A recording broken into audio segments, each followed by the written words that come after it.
Hello, knitters. Welcome to another day of our tips and tricks series. Today, I'm actually going to go over with you how to avoid this ugly last loop in the first row of your knitting.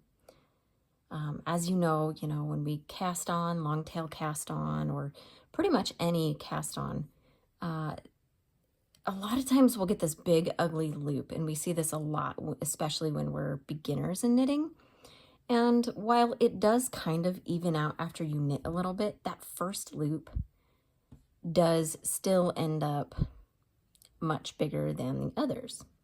I'm going to show you how I manage this first loop and get it to be about the same size as the rest of my row. Now, one thing I'm going to touch on is your knitting in general.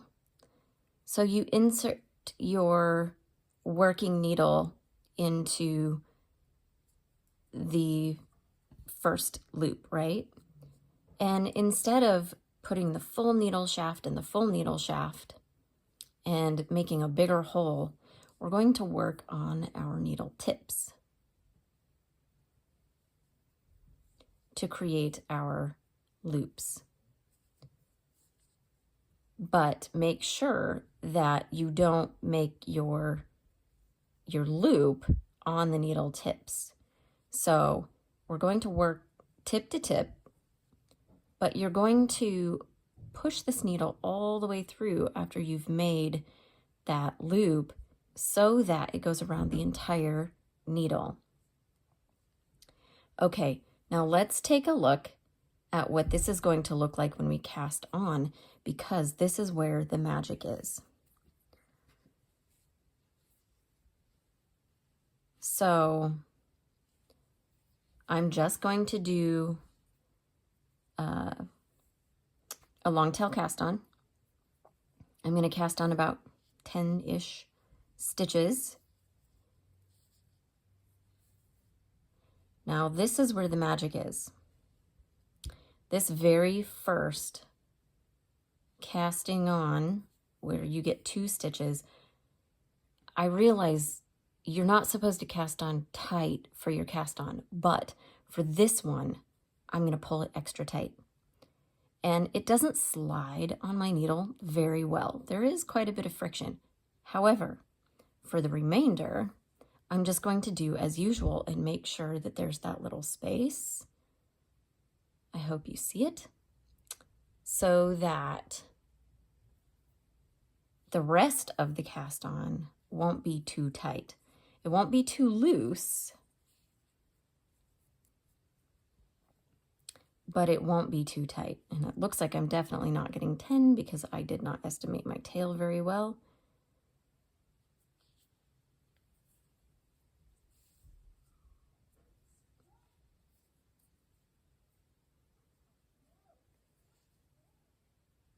All right, so I get 7.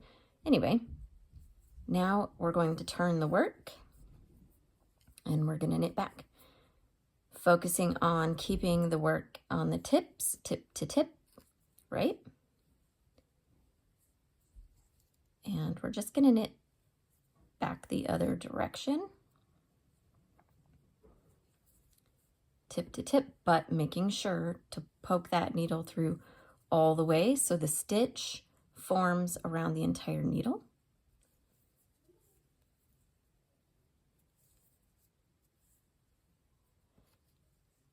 And as you can see with these last 2 stitches, it actually loosens up a bit because you get the excess.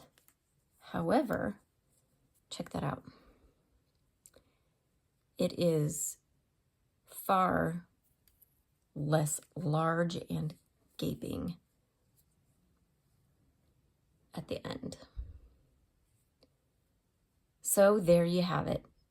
That is how to manage that last loop and make it not so big and ugly. Let's compare. This is my big ugly loop, and this is my more similarly sized loop. We'll look at it from the front, loop to loop. I hope you find this helpful. Happy knitting!